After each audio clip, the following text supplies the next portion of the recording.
જોઈએ આપણે કંપની લોમાં આપણે પહોંચેલા હતા પેજ નંબર 164 પર ફિફ્થ વન વહેંચણીપાત્ર નફો નક્કી કરવા માટેના નિર્ણાયક પરિબળો. તેમાં ફર્સ્ટ પરિબળ છે નામાના સિદ્ધાંતો, પ્રિન્સિપલ્સ ઓફ અકાઉન્ટન્સી. નામાના સિદ્ધાંતો અનુસાર વહેંચણીપાત્ર નફો નક્કી કરતી વખતે હિસાબી વર્ષની શરૂઆતની અને આખરની મિલકતો તથા લેણા અને મૂડી તથા જવાબદારીઓ વચ્ચેનો તફાવત શોધવો જોઈએ. જો મિલકતો વધારે હોય તો નફો ગણાય, પણ મિલકતો ઓછી હોય તો ખોટ ગણાય. નામાના સિદ્ધાંતો પ્રમાણે વહેંચણીપાત્ર નફો કેવી રીતે નક્કી કરી શકાય કે હિસાબી વર્ષની શરૂઆતમાં અને આખરની મિલકતો જેવી રીતે આપણે પાકા સરવૈયામાં બેલેન્સ શીટમાં કરીએ એવી રીતે લેણા અને મૂડી તથા જવાબદારીઓ વચ્ચેનો તફાવત શોધવો જોઈએ. જો તફાવત શોધવાથી આપણને મિલકતો વધારે હોય તો નફો ગણાય અને મિલકતો ઓછી હોય તો ખોટ ગણાય. નામાના સિદ્ધાંતો અનુસાર મૂડી નફામાંથી ડિવિડન્ડની વહેંચણી વ્યાજબી નથી. ચાલુ વર્ષના નફામાંથી પણ જો અગાઉના વર્ષોની ખોટ હોય તો માંડીવાળ્યા સિવાય ડિવિડન્ડ વહેંચવાનું સલાહભર્યું નથી. આ ચેપ્ટર આપણે જોયું ત્યારથી આવે છે કે મૂડી નફામાંથી ડિવિડન્ડની વહેંચણી છે જે વ્યાજબી થતી નથી. પણ ચાલુ વર્ષના નફામાંથી પણ જો અગાઉના વર્ષની કોઈ પણ ખોટ થઈ હોય તો સૌથી પહેલાં એ ખોટ છે જે માંડી વાળવી પડે. એટલા માટે ત્યારે પણ ડિવિડન્ડ છે એ વહેંચી શકાતું નથી. એટલું જ નહીં, પણ નફામાંથી ડિવિડન્ડ વહેંચતા પહેલાં યોગ્ય રકમ અનામત ખાતે લઈ જવાનું હિતકારક છે. સેકન્ડ વન છે મેમોરેન્ડમ અને આર્ટિકલ્સની જોગવાઈઓ. વહેંચણીપાત્ર નફો નક્કી કરવા અંગે મેમોરેન્ડમ અને આર્ટિકલ્સમાંની જોગવાઈઓનું સંચાલકોએ પાલન કરવું પડે છે, કેમ કે નફાની વહેંચણી દ્રાહિત પક્ષોના હિતને પણ અસર કરે છે. આથી જો ડિવિડન્ડની વહેંચણીમાં મૂડી પરત થતી હોય તો તે સિદ્ધાંત અને કાયદા વિરુદ્ધનું છે. એ શું કીધું છે કે જ્યારે પણ સંચાલકોએ નફાની વહેંચણી છે એ અન્ય કોઈ વ્યક્તિને કરવાની હોય તો એના માટે વિચારવું પડે, કારણ કે ડિવિડન્ડ વહેંચવાની ઇફેક્ટ છે જે કંપનીના ત્રાહિત પક્ષોને પણ થાય છે. અને ડિવિડન્ડની વહેંચણી જો મૂડી પરત થતી હોય તો તે સિદ્ધાંત અને કાયદા વિરુદ્ધનો ગણવામાં આવે છે. આથી મેમોરેન્ડમ અને આર્ટિકલ્સની જોગવાઈ અનુસાર અનામત અને જોગવાઈઓ બાદ કર્યા બાદ સંચાલકો વહેંચણીપાત્ર નફામાંથી ડિવિડન્ડ વહેંચવાની ભલામણ કરી શકે છે. પણ મૂડીમાંથી ડિવિડન્ડ વહેંચવામાં આવે તો તે વિશ્વાસઘાત ગણાય, તેથી સંચાલકોએ તે પરત કરવું પડે છે. એ શું કીધું છે કે આર્ટિકલ્સની જોગવાઈઓ અનુસાર જો કોઈ પણ જોગવાઈ બાદ કર્યા બાદ સંચાલકોની પાસે જે રકમ વધી હોય તેમાંથી તે વહેંચણીપાત્ર નફા છે એ ડિસ્ટ્રીબ્યુટ કરી શકે છે, પણ મૂડીમાંથી ડિવિડન્ડ કરે તો એ વિશ્વાસઘાત ગણાય છે. જુદા જુદા કાનૂની ચુકાદા દ્વારા પણ એ પ્રતિપાદિત થયું છે કે આર્ટિકલ્સની જોગવાઈઓનું સંપૂર્ણપણે પાલન થવું જોઈએ, તેનાથી વિરુદ્ધનું કોઈ કાર્ય ગેરકાયદેસર ગણાશે. ત્યાર પછી છે થર્ડ વન કાયદાની જોગવાઈઓ. વહેંચણીપાત્ર નફો નક્કી કરવામાં કાયદાની જોગવાઈઓનું પાલન અનિવાર્ય છે.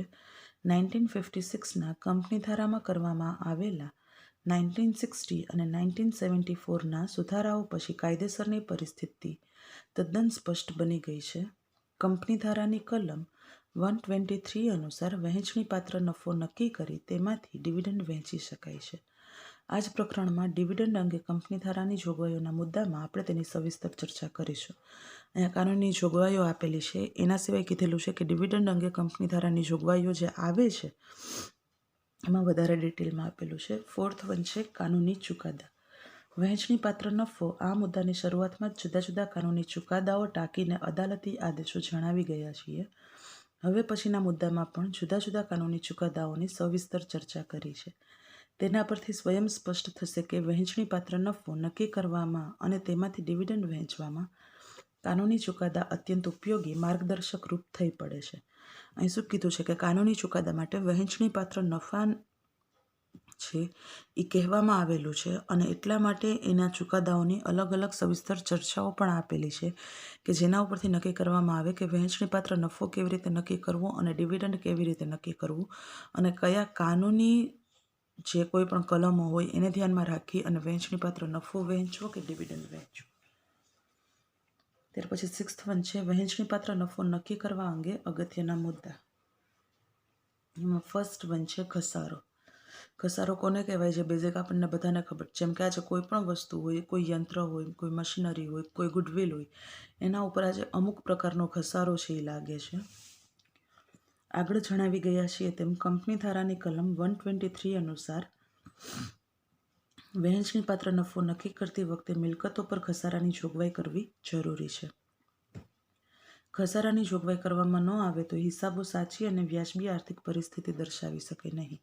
જો વહેંચણીપાત્ર નફા ઉપર ઘસારાની જોગવાઈ કરવામાં ન આવે તો પરિણામે સાચો હિસાબ અને વ્યાજબી આર્થિક પરિસ્થિતિ જાણી શકાતી નથી.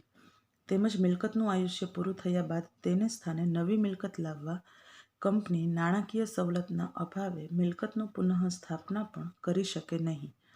અલબત્ત કેન્દ્ર સરકાર જાહેર હિતમાં કોઈપણ જાહેર કંપનીને ઘસારાની જોગવાઈ કર્યા સિવાય ડિવિડન્ડ વહેંચવાની પરવાનગી આપી શકે નહીં.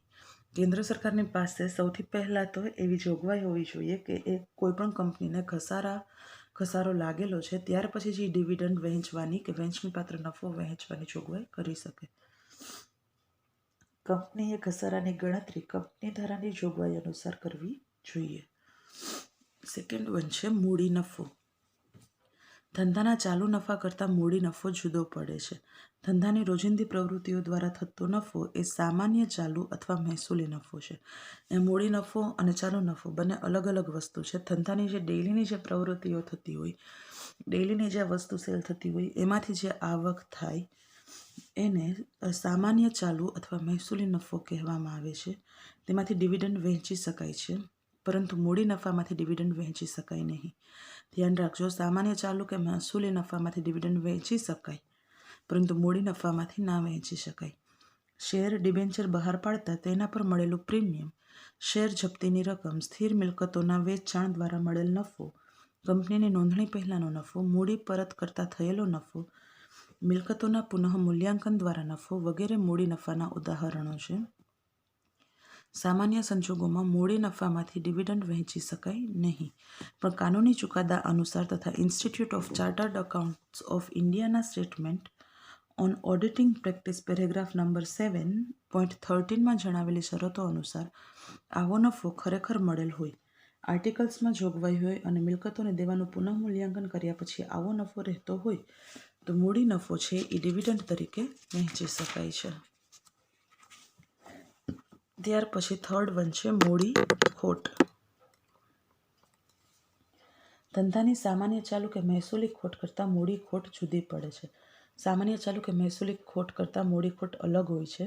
શેર ડિબેન્ચર વટાવ રિડીમેબલ પ્રેફરન્સ શેર ડિબેન્ચર પરત કરતાં ચૂકવેલા પ્રીમિયમ, મિલકતના પુનઃમૂલ્યાંકન કે વેચાણમાં ગયેલી ખોટ, કંપનીની નોંધણી પહેલાંની ખોટ વગેરે મૂડી ખોટના ઉદાહરણ છે. મૂડી ખોટના ઉદાહરણમાં શું આવે કે શેર ડિબેન્ચરનો વટાવ કરેલો હોય, કોઈપણ મિલકતનું પુનઃમૂલ્યાંકન કરેલું હોય અથવા તો એની મિલકતનું વેચાણ કરેલું હોય અને એમાં ખોટ ગઈ હોય તો બધી મૂડી ખોટ કહેવાય. કેટલાક કાનૂની ચુકાદાઓને આધારે એમ કહી શકાય કે મૂડી ખોટ માંડી વાળ્યા સિવાય પણ કંપનીના ચાલુ નફામાંથી ડિવિડન્ડ વહેંચી શકાય, પરંતુ મૂડી ખોટ માંડી વાળ્યા સિવાય તો મૂડી નફામાંથી ડિવિડન્ડ વહેંચી જ ન શકાય. ત્યાર પછી છે પાછલી ખોટ પાછલો નફો. સૈદ્ધાંતિક રીતે જોઈએ તો શેર હોલ્ડરોને ડિવિડન્ડ વહેંચતા પહેલાં પાછલા વર્ષોની ખોટ માંડી વાળવી જોઈએ. જ્યારે પણ શેર હોલ્ડરોને ડિવિડન્ડ વહેંચવામાં આવે તો આગલા વર્ષે જે કોઈ પણ ખોટ ગઈ હોય એ ખોટને માંડી વાળવામાં આવે છે. કંપની ધારાની જોગવાઈ અનુસાર પાછલી ખોટ માંડી વાળ્યા સિવાય ડિવિડન્ડ વહેંચી શકાય નહીં. આ સેન્ટેન્સ આપણે ક્યારથી અત્યાર સુધીમાં બહુ બધી વખત આવી ગયું છે એટલે ધ્યાન જ રાખજો. પરંતુ કેટલાક કાનૂની ચુકાદામાં કંપની ધારાની ઉપરોક્ત જોગવાઈ કરતાં વિરુદ્ધ નિર્ણયો આપવામાં આવ્યા હોવાનું જણાય છે. ભારતીય કંપની ધારાની જોગવાઈથી વિરુદ્ધના વિદેશી કાનૂની ચુકાદા ભારતમાં બંધનકારક ન ગણાય.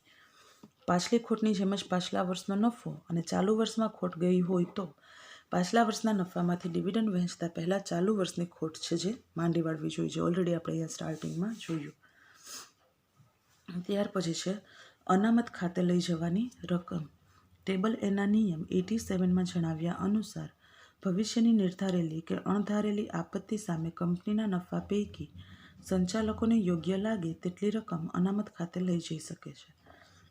કયા નીતિ નિયમોને આધારે સંચાલકો કેટલી રકમ છે જે અનામત ખાતે લઈ જાય તે અહીંયા આપેલું છે. આવી રકમ કંપનીમાં અથવા કંપની બહારના રોકાણોમાં રોકી શકે છે. સંચાલકો કંપનીના નફા પૈકી અમુક રકમ ડિવિડન્ડ તરીકે વહેંચવાને બદલે બાકી આગળ લઈ જઈ શકે છે. કંપની ધારાની જોગવાઈ અનુસાર ડિવિડન્ડ જાહેર કરતા પહેલાં ચાલુ વર્ષના નફામાં નીચે દર્શાવેલ ટકા પ્રમાણેની રકમ અનામત ખાતે લઈ જવી પડશે. કેટલી રકમ અનામત ખાતે લઈ જવી એના માટેનો અહીંયા ચાર્ટ આપેલો છે. ખાલી હું એક કહી દઉં છું, બાકીના 3 તમે રીડ કરી લેશો કે સૂચિત ડિવિડન્ડનો દર એટલે કે ભરપાઈ મૂડીના 10%થી વધારે પણ 12.5%થી વધારે નહીં. એટલે કે જે કોઈ પણ ભરપાઈ થયેલી મૂડી હોય એના 10%થી 12.5% સુધીના જે ડિવિડન્ડનો દર હોય એમાં ચાલુ વર્ષના નફામાંથી 2.5%થી ઓછી રકમ નહીં. જ્યારે ભરપાઈ મૂડીના આટલા ટકા હોય તો ચાલુ વર્ષના નફાનું 2.5%થી ઓછી રકમ છે જે અનામત ખાતે લઈ જવાની રહે. ત્યાર પછી અહીંયા આપેલું છે કે વહેંચણીપાત્ર નફા અંગે ઓડિટરની શું ફરજો આવે છે. તે વહેંચણીપાત્ર નફો નક્કી કરવા માટેના નિર્ણાયક પરિબળો તેમજ વહેંચણીપાત્ર નફો નક્કી કરવા અંગેના અગત્યના મુદ્દા અને કાનૂની ચુકાદાઓ લક્ષમાં લઈને વહેંચણીપાત્ર નફો નક્કી કરવામાં આવેલ છે કે કેમ તેમજ તેવા વહેંચણીપાત્ર નફામાંથી જ ડિવિડન્ડ ચૂકવવામાં આવેલ છે કે કેમ તેની ચોકસાઈપૂર્વક ખાતરી કરવાની ઓડિટરની ફરજ છે. અહીં તે બધા મુદ્દાનું પુનરાવર્તન કર્યું નથી. ઓડિટરની ફરજ શું હોય છે કે કેવી રીતના હરેક વસ્તુ છે કે જેના લીધે કાનૂની વસ્તુઓને ધ્યાનમાં રાખી અને અગત્યના મુદ્દાને ધ્યાનમાં રાખી અને વહેંચણીપાત્ર નફો નક્કી કરવામાં આવે છે અને એમાંથી ડિવિડન્ડ છે એ કેવી રીતે ચૂકવવામાં આવે છે. એટલા માટે અહીંયા વધારે ડિટેલમાં આપેલું નથી. આના પછીના લેક્ચરની અંદર આપણે નફો અને વહેંચણીપાત્ર નફાનું તુલનાત્મક ચર્ચા કરીશું.